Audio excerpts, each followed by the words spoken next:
Hi, good morning. Good morning, everybody. Triplets from Malta. Good morning. Good morning, Malta. Hello, everyone. KwaaiDay, everybody. Happy KwaaiDay. Happy 100th KwaaiDay. Welcome, everybody. Okay. Welcome, Maira. So we've got a global footprint. I mean, I think the furthest reach is Malta. So, Terence, thank you for representing the Mediterranean. Thanks so much. Okay, so I don't want to make you all feel envious. We're on a gloomy beach. This is what in California they call June gloom. But we're here for my son's wedding. And so this week, in fact, this Saturday, he gets married. And we took that as an opportunity to have a family gathering. And you've got a rich concentration of Professor Rassools. There's my mom, Nazima Rasool, retired now, professor of education. We've got my wife, of course, who you know, Ruth Rassool, professor at community college. And we've got my sister, Professor Feiruz Rasool, heads a department of genetics in Maryland. Oh, fun. Her husband, Steve Balin, heads cancer research at Johns Hopkins, and maybe we can persuade him to come on the camera. But our guest speaker today is the professor of history, Professor Ciraj Rasool. And his topic today seems, maybe it's a bit off topic. It's called Restitution and Re-humanization.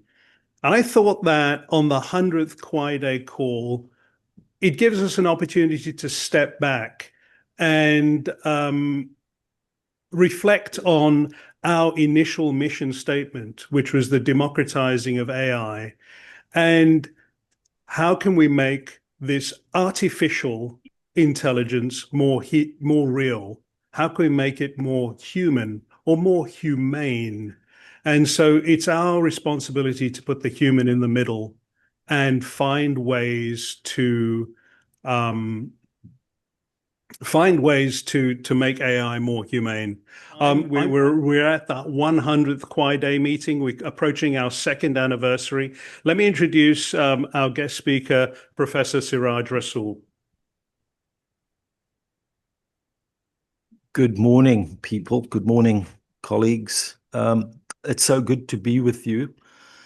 I came in a couple of days ago from Cape Town, where the Rasool family comes from, and where some of us are still live. And I've come to talk to you about work that research and public scholarship that I've been doing for a few years. It's a kind of scholar activism that started with a book that I wrote 25 years ago that uncovered quite a nefarious history of a trade in skeletons and dead bodies. And at the turn of the 20th century, the modern museum in South Africa emerged on the basis of the collection, the acquisition, and the purchases of dead bodies from grave robbers. And it was only because we found a report from the late, from 1909, just a year before South Africa became an independent nation, an independent white nation, that documented the activities by European anthropologists who were on field trips through Southern Africa, collecting the dead, but also assembling material culture, making field sound recordings, taking photographs, shooting film. particularly one anthropologist from Austria by the name of Rudolf Pöch, who became Austria's first professor of anthropology. So, but at the time, South Africa was becoming a nation, and basically this was a period of the South Africanization of science, where South Africa was proclaiming its own scientization. And so it tried to stop these European researchers from having access to the dead so that they could, South African institutions could acquire these dead bodies and skeletons themselves. So in making these discoveries at a time when South Africa had become a democracy and when it was completely inappropriate for museums of the new nation to contain the skeletons of the dead that had been collected, either stolen from their graves or assembled for the purposes of racial research. And we wrote this book to be a critique of the presence of dead bodies of certain people in South African museums. And we didn't realize it at the time, but the book had some impact in Austria, and it turned out that the Austrians offered to return the remains of Klaas and Troy Pienaar back to South Africa, which eventually happened in 2012, and where they were reburied in Kuruman in the Northern Cape, where in the place where they came from and where they had died and been buried on a farm, where they had been farm workers. And the question that arose is, how do you do a return? What language do you use? And in South Africa, the term that we had that came from the experience from NAGPRA in the United States, and that came from North America in general, but that also came from Australia and New Zealand, was the concept that you would know, the idea of repatriation. Bring something back to the fatherland. So this kind of masculinist, statist term that has to do with a national government framework, repatriation. And we also decided that the process of the return of Klaas and Troy Pienaar needed to take the form of a rehumanization. They needed to stop being regarded as museum objects, the objects of people that had become objectified in the museum and through the discipline of what was then called in German Anthropologie, or what in English we call physical anthropology, and which today is better known as human biology. And so the question became, how do you do a rehumanization? I was very lucky to be part of the South African team that negotiated with the Austrian government, and members of the Austrian government said, well, European law doesn't allow that. We cannot do a rehumanization. And the South Africans insisted, because our book had uncovered the dates of their deaths, where they had been buried. So the South Africans had enough information to be able to allow the return to take place in caskets, through cultural ceremonies that took place in the museum and in the South African embassy, and then back in South Africa at Johannesburg Airport, and then at the place of their reburial in Kuruman. So that principle of rehumanization was very important. It was a kind of an important step in the broad international field of what we now call restitution. Because since then, this whole field has grown in Europe, in a country like Germany, with its own history of violence and the Holocaust. They quickly came to understand between 2015 and 2017 that it is absolutely inappropriate for their museums to hold the remains of racialized people from different parts of the world, especially from the parts of the world that the Germans colonized. Germany is very peculiar because Germany lost their colonies after the First World War. They stopped having a relationship with their former colonial territories. And it's very interesting to think about that society, what happens to its disciplines, what happens to its institutions, how it began talking about decolonization when in a society that had lost its colonies. So rehumanization became quite an important thing. And today we think of it as a methodology, as a way in which you embark upon restitution. And so there's certain principles and certain ways of working that we have begun to argue for. In the first place, we argue it is necessary to make a distinction between repatriation on the one hand and restitution on the other hand. Repatriation is the term used very much in the United States because of NAGPRA 1 and NAGPRA 2, which is very much about Native American people having their own sense of sovereignty, and the requirement of NAGPRA for museums to be proactive in returning sensitive collections, the remains of the dead, the possessions of the dead to the people from the communities that the dead come from. Australia and New Zealand are also important for us because in those settler colonial situations, indigenous people often do not recognize the sovereignty of the Australian and the New Zealand governments. So they have very interesting models where returns are referred to in the language of repatriation. For Africans, however, the concept of repatriation, if we use that term and if we frame returns as repatriation, offers a process of disempowering African people. Because repatriation is actually the work of giving back. And it refers to the legal, the diplomatic, the logistical, the transportation needs and requirements of return. They do not address what is required by return, namely restitution, where restitution is a process of social restoration.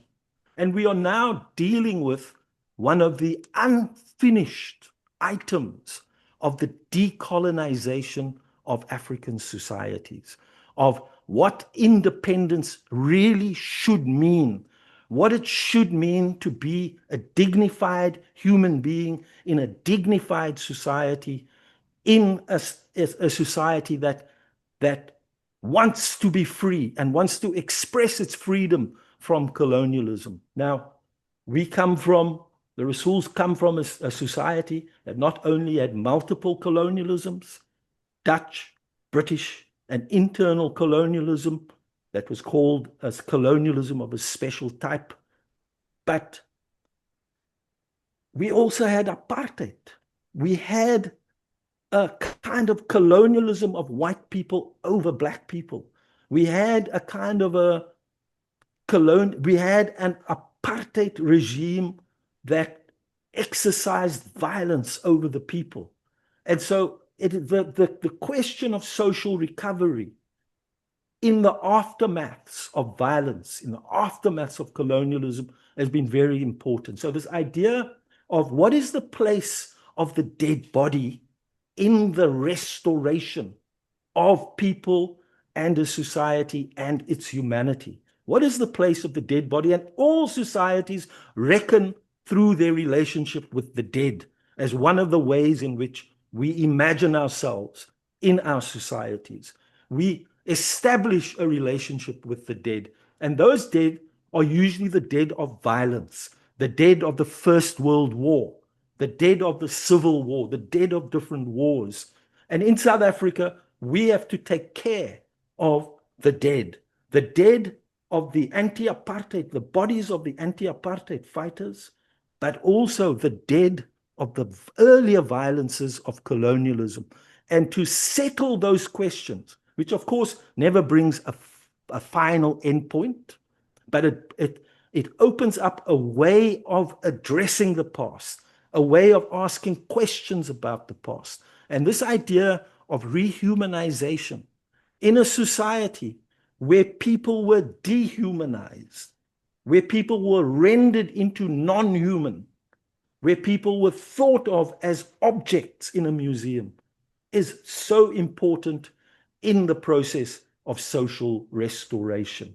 And so that is a matter that we are now offering to the field of returns and restitution, that it is very important that we understand how the dynamics and the terms of repatriation are different from the dynamics and terms of restitution, recognizing that returns take the form of contests between repatriation and restitution, where our European governments, provincial governments and museums want returns to happen on their terms so that they can do a cleansing of the blood. And that does not result in the social restoration that is required. And so we make an argument that restitution is not an event, but we need to think of restitution as restitutionary work, as work that has to happen. And we need to think of it as the work of social restoration. And we need to think of it as the work of repair. And here, of course, that raises the question of reparations. What are reparations? And I like to argue, okay, there's a whole thing about quantum and pay me the money, and about quantifying social loss. And there are many examples of that. But we also want to put forward an argument of reparatory work, of the social work of repair. And because we are really talking about remaking ourselves as human beings and remaking our societies. Thank you very much. Thank you so much, Ciraj. That was very thought-provoking and moving. And initially, when we started Kwai, we said it's not about the technology, even though we call it an AI lab. It's community. Community comes first. We don't have a lab unless we have critical thinkers. And you're all the critical thinkers of our community. And so it's important for us to just step back from the technology. You know, we immerse ourselves in the issues of machine learning, of retrieval augmented generation, of graph vector databases and homomorphic encryption, and we just can get lost in the technology. It's important for us to understand why. And so I chose at this 100th KwaaiDay meeting for us to reflect on why. What is your why? What is your Kwai? What makes you angry? What makes you motivated to want to effect change?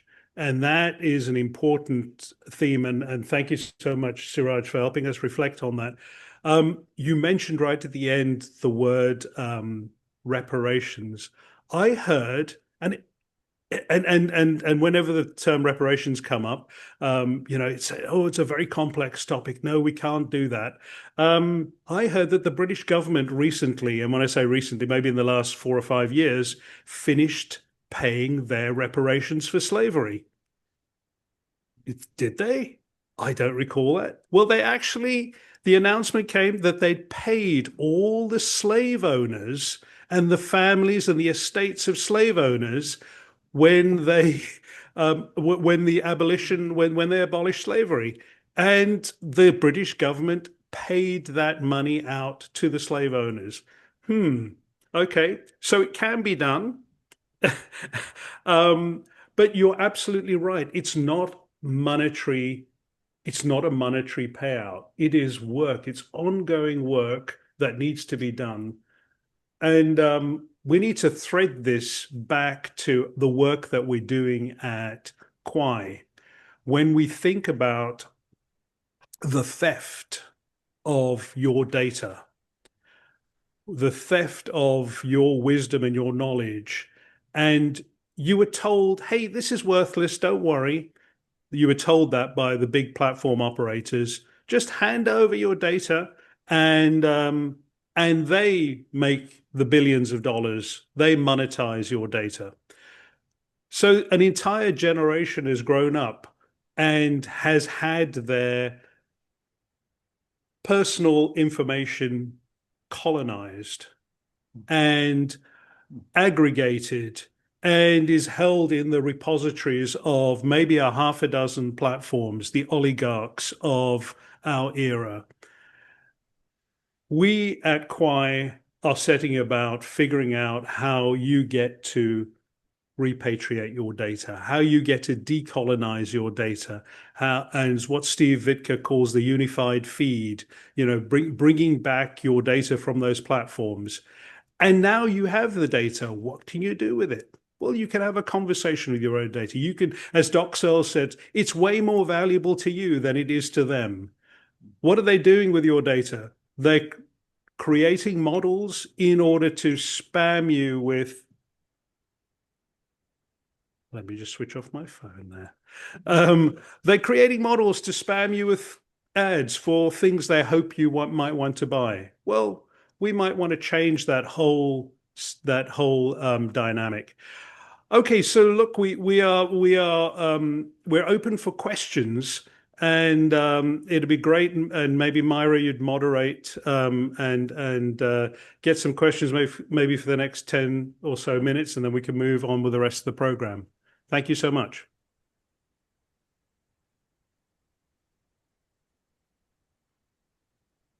So yeah, please, everyone just raise your hand, or if you had questions that you posted in the chat, I'd love for you to come on and ask those of Professor Rasool, Ciraj Rasool. Yes, my question is, Shad shared a article today in the Slack about Claude winning the copyright case over using copyrighted data. And so given that this is kind of the biggest issue in AI, I'm just curious what does that look like for reparations? We just kind of redid how we're doing copyright and by the way, copyright of our own data, even to some degree. Sure. So curious what your thoughts are. I saw that, and I also saw that some commentators said, hey, the big, beautiful bill that the administration is trying to get through actually would override all of that constraining legislation. They say that they want a 1-year moratorium on any constraints of AI. And so I think it's still going to play out. I think this sort of stuff will get up to the Supreme Court, and then the prevailing I think the administration prevails there. So I see Doc Searle's Doc. Maybe you want to come on camera and ask your question. Well, I am on camera already, so I'm just wondering. You mentioned skeletons. I'm wondering what the market was for all these bodies. I mean, was it just skeletons? Is that big a demand? I guess, and where? You mentioned Austria. Is it elsewhere? Is it? I'm just wondering what that market was. Yeah. So in the 19th century, you had a shift in an interest in human bodies for their supposed freakery, a shift in an interest in human bodies for their freakery and their entertainment possibilities, to one that regarded itself as having a scientific interest in racial difference. And particularly, they became interested in the bodies of people who they regarded as being living fossils, as being an evidence of some kind of evolutionary path, and of people who were deemed to be fast disappearing races. and arguments were made about the preservation of their bodies, their physical characteristics. And this was done in different ways. It was done by the making of life casts, body casts, that entered museums as depictions of the body. It involved the building of anthropometric studies, of photography and other visual technologies and representational machines, studying measurements, measuring features of the body in all of its detail. But the collection of bodies was also important. So this was done through, remember, it required bodies to be transported and to be preserved. And so it involved the boiling of degraded corpses unearthed from their graves down to bone, and of wrapping them in linen and then transporting them to Europe. In the case of bodies, where they were regarded as still fresh, as was in the case of Klaas and Troy Pienaar, they were disinterred, they were broken at the knees, they were pressed into a barrel, and the barrel was filled with salt and then transported to Europe. And one of the questions for us is, why was there an offer of the return of Klaas and Troy Pienaar and not the hundreds of other bodies as well that were assembled, some of whom we can name? Because this inquiry that took place at the beginning of the 20th century resulted in us being able to name people, the places where they died, how old they were, what they died of. And you can sort of build up some kind of biography. And I've also thought of biography being a means of rehumanization.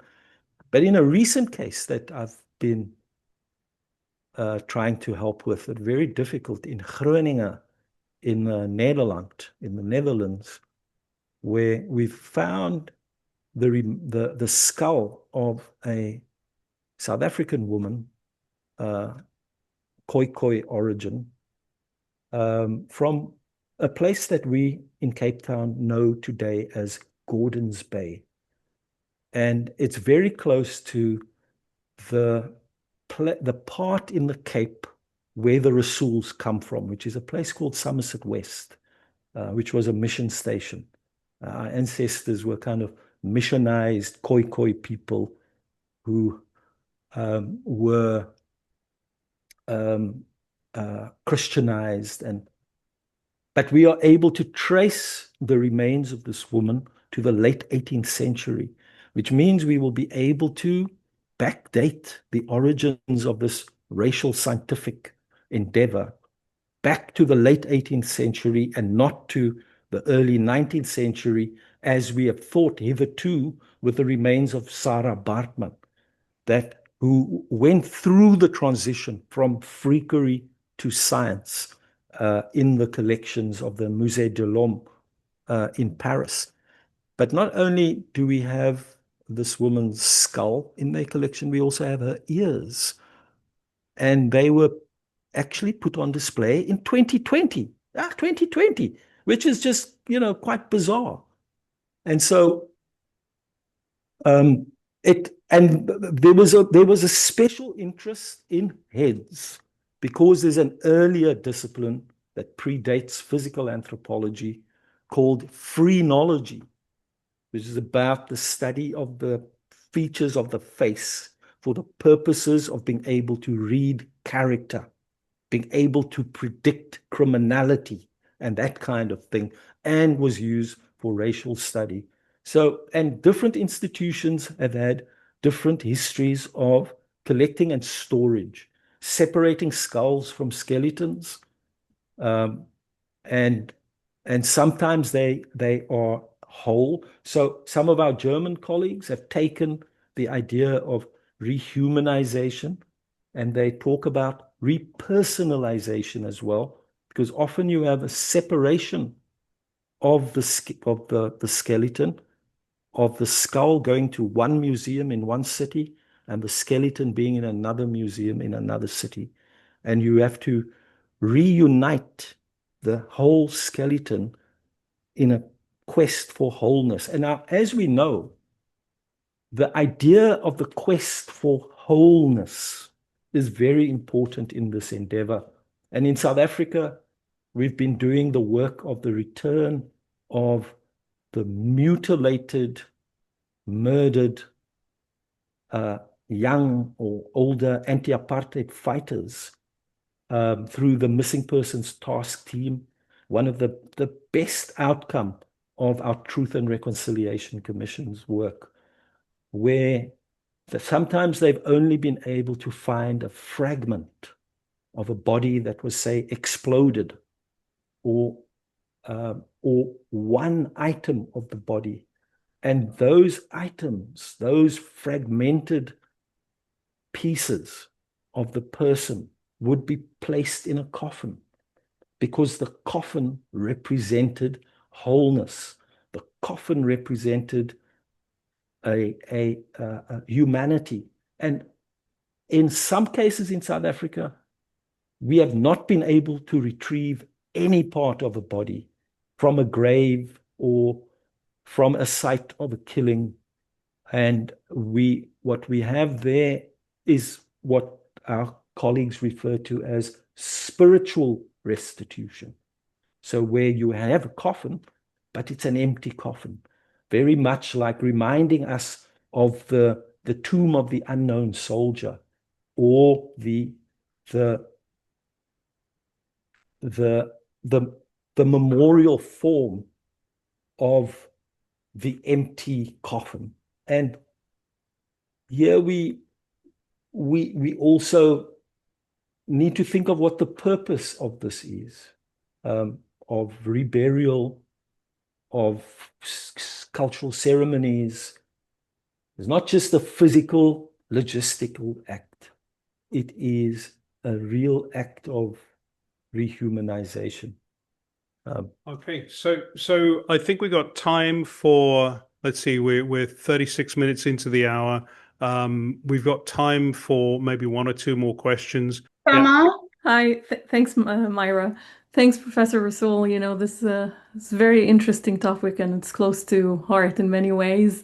Being originally from Egypt myself, just wanted to, without going into a big rabbit hole and big discussion, just wanted to hear your take on something way older, you know, like Egyptian mummies in museums just in general and paraded across the world and so forth. What's your take on that? And have you looked into this? Well, I've had the absolute fortune of being able to work with some of the best scholars on these questions. And there is absolutely no doubt that we need to think of Egyptian mummies along all the same lines that we are talking about, of the need to return the dead.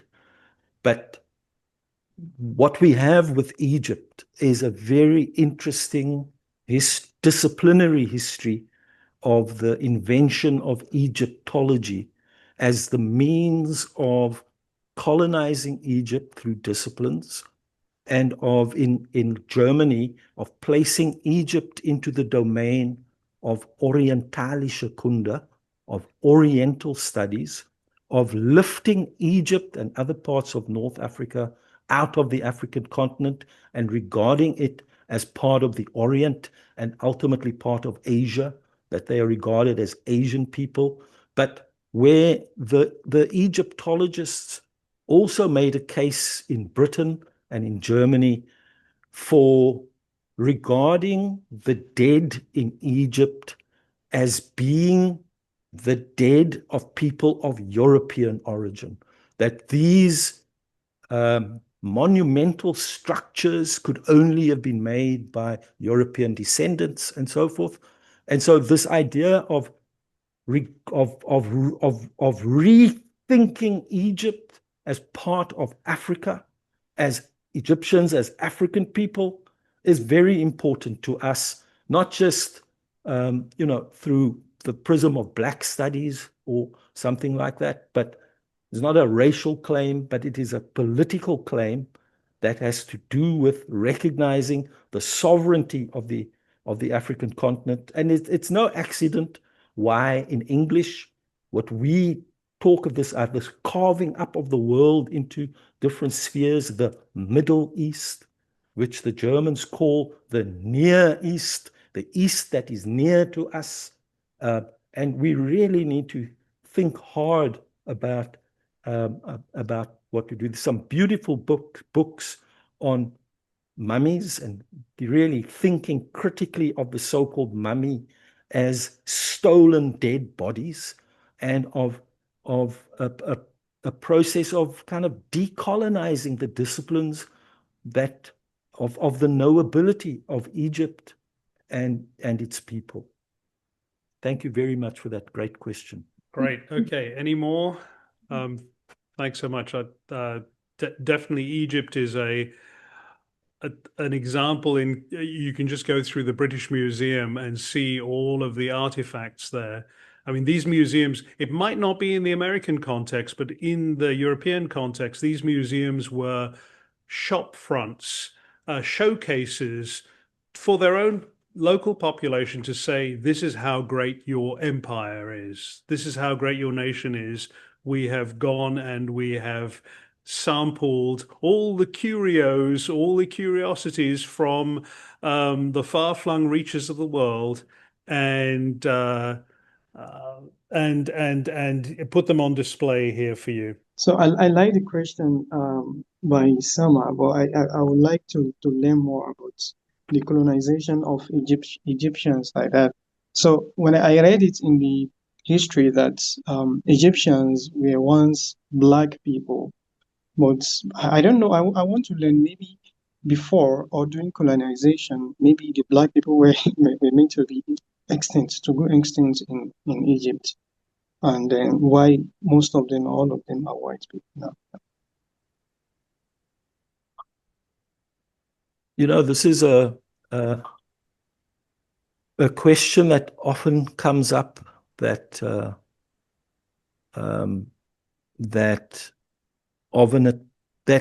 unfortunately I think comes from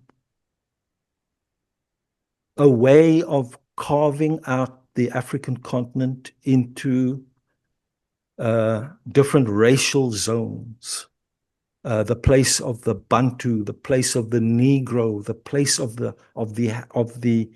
Hamite, the place of the Semite, and of the idea of some people being Nilotic.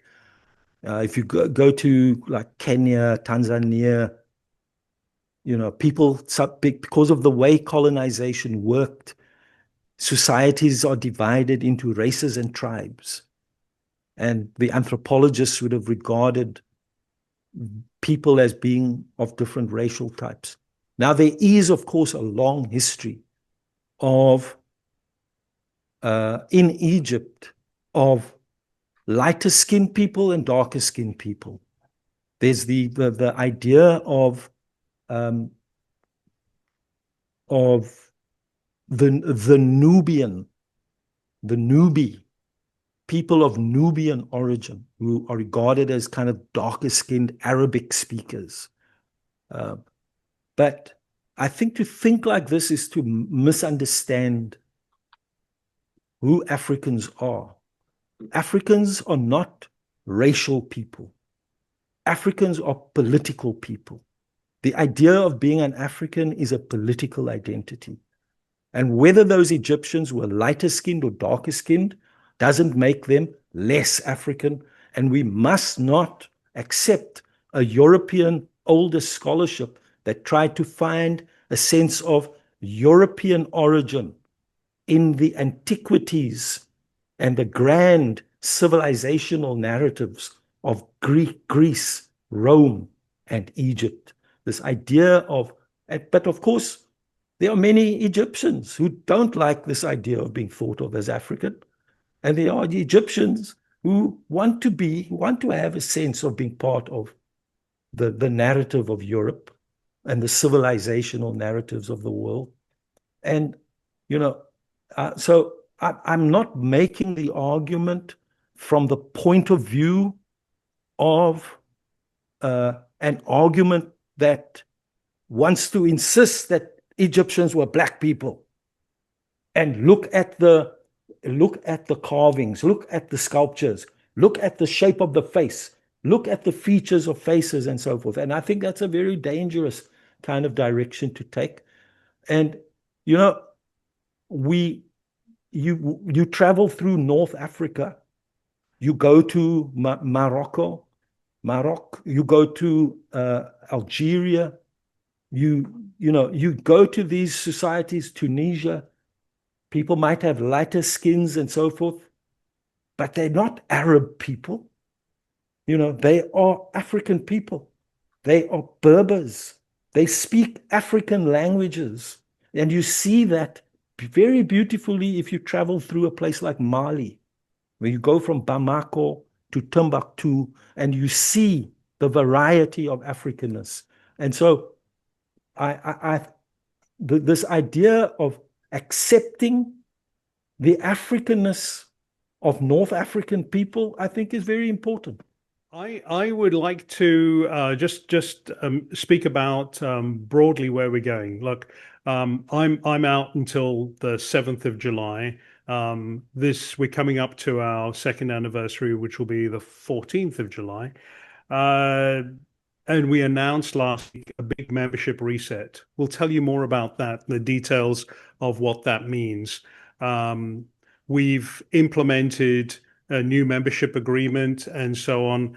And we would like to, and I'll give you more details of that. Before we go, actually, I've got another guest speak. Steve, I wonder if you've got an opportunity. I want to introduce my brother-in-law, Steve Balin. Just to say hi. Okay. Well, I didn't intend. Okay. Hi to all of you. This was an honor to sit through this, and in the future I have AI questions. But if I could ask Ciraj one question Sure, go ahead. that I had for him. And brief answer. So you talked about work, and the work needs to be complete. So do you see the role for AI, if you had to look 5 years from now, as to where you are and what it will take to what you think you ought to be in 5 years? Could AI help you do that in somewhere? And brief, I didn't want to interrupt. I'd like to bring it back to the group. In that absolutely. Right. Thank you. Thanks so much, Steve. I'm afraid I'm not equipped to answer that question. I think that it's still early days in the life of AI. In universities where I work, we are caught between the idea of the benefits and the usefulness of AI for academic research and for education, and our deans and deputy vice chancellors are caught in this debate between the benefits and the dangers. How students use them. It's got a sense that you do not have to produce work through your own effort and thought any longer, because you have all of these ways of being assisted. But, I think I don't have a position on these things. I'm glad that I'm moving closer to my retirement so that I don't have to be present while in the tortures of these issues at universities. Because universities are caught up as customers and clients of big software companies that give you packages and that require you to use AI in some way according to your contract. Then I have my dear cousin Reza in my ear, trying to explain to me about the democratic possibilities of AI, without which we're in danger of actually being part of a new kind of regime of authoritarianism if you don't take hold of the situation. And I think it's still early days for us to answer that question. Okay, let me move on. Let's move on to the rest of the format in the remaining 10 minutes. If Balaji's on, I'd like him to come on and just tell us what's going on KwaaiNet. I want you all to be aware of what's going on in the world of Intel. Intel, the company, not the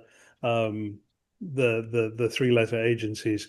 Have a look at the news. Intel have announced 5,000 layoffs. This is affecting their ability to anchor KwaaiNet, and so we still have champions on the inside, and they're helping us.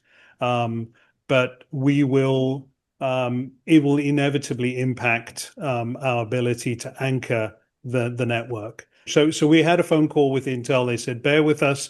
We're extending your credits out until the turmoil within Intel is sorted out. And then we're going to proceed from there. The reason I brought Steve Balin on was because he's expressed an interest to basically, he told me this morning, hey, we've got a lot of data that we'd like to apply AI to. So we need to dig into that. But this is an example of a partnership with academic institutions. I don't know if Afshin is on the call. Afshin is our president, and he's also, has a fairly senior position at the University of Pittsburgh. We've got about 30 academic affiliations. And so now is the opportunity, now that we've got KwaaiNet up and running, it's an opportunity to not only rely on industry anchors, but also academic institutions as anchors to KwaaiNet. It gives also the ability to take the problems from academia, and there's a vast trove of genetic information that's coming from Johns Hopkins. We'd love to see if we can build a work group around that, or maybe re-energize our existing AI for Med work group around that particular problem. So each of the work groups in this sort of big reset we're doing, each of the work groups are going to get more rigor. We are going to have 2 co-leads per work group. We're going to assign, we've now got maybe a dozen interns. We'll assign a couple of interns to each work group so that all the grunt work, all the sort of automation and logistics can help. I think that would improve the efficacy of the work groups. New membership agreements, people that are signing up now, there are membership agreements that include terms and conditions and so on. You can go and have a look at it. It's in the general channel of Slack. And I think the reason we need to lock this down or become a bit more rigorous, it's kind of a loosey-goosey organization. We didn't have strong terms and conditions and requirements and codes of conduct, is because the board has now given us approval to start onboarding the huge organization of Verida. So Verida is this company that we've basically acquired. We've acquired the assets of Verida, and Verida, we've got their code that we've already integrated, or we've accepted their code. We're going to start digesting that and integrating that into KwaaiNet as your unified feed of your personal data. The community is the next thing to digest, to filter and absorb the community and find alignment between their mission, which was distributed storage, and the Kwai mission of distributed AI. And as we've always said, KwaaiNet is the 3-layer sandwich of shared storage, community inference, and the intent casting layer, or the business layer. And all of those form the roadmap to what we're going to be doing over the next year. Okay, I think we've got an opportunity maybe for for new member voices. If this is the first time you're at the KwaaiDay meeting, we'd love to hear you introduce yourself and come on camera and tell us what brings you to Kwai. I mean, just thinking about what's being discussed, obviously, I just want to put a digital twin angle on the whole thing. I mean, for me, equity begins and ends with digital twins. So everything stems from your ability to have your digital twin be an advocate for you, you know, even beyond death, potentially, you know, in this case. So, you know, and to approach for, you know, these complex processes that where you have so many parties that need to negotiate things for everyone to feel that things are going well, you know, that's just difficult for humans to have the time to do, but the type of thing that a digital twin would be perfect to do.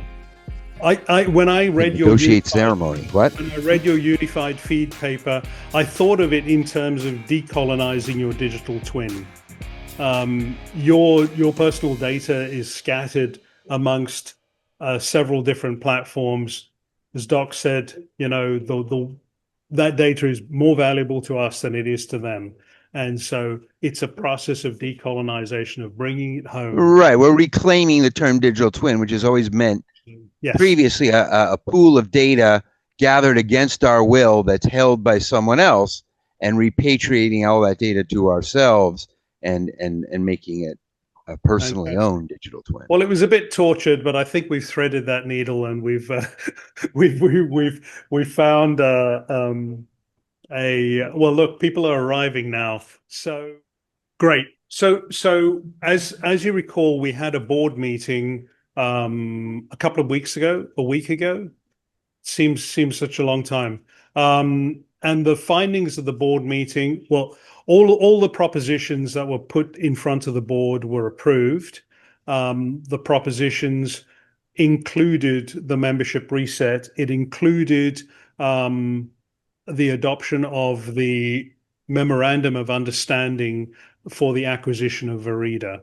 3 aspects to it. One is the code acceptance, the second is the community, and the third is their crypto coin. On the subject of the crypto coin, we agreed to form a work group to explore how that coin could be a utility coin within KwaaiNet. And if anyone has domain expertise in that area, let me know. And we currently have maybe about 4 people on that work group. We will set that in motion.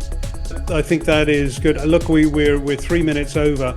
I won't be on the after party call. We've got stuff going on here, and but you got your own party. I've got my own party, my own after party. Okay, but thanks so much. This is a fantastic, thought-provoking 100th KwaaiDay. Congratulations to all of you.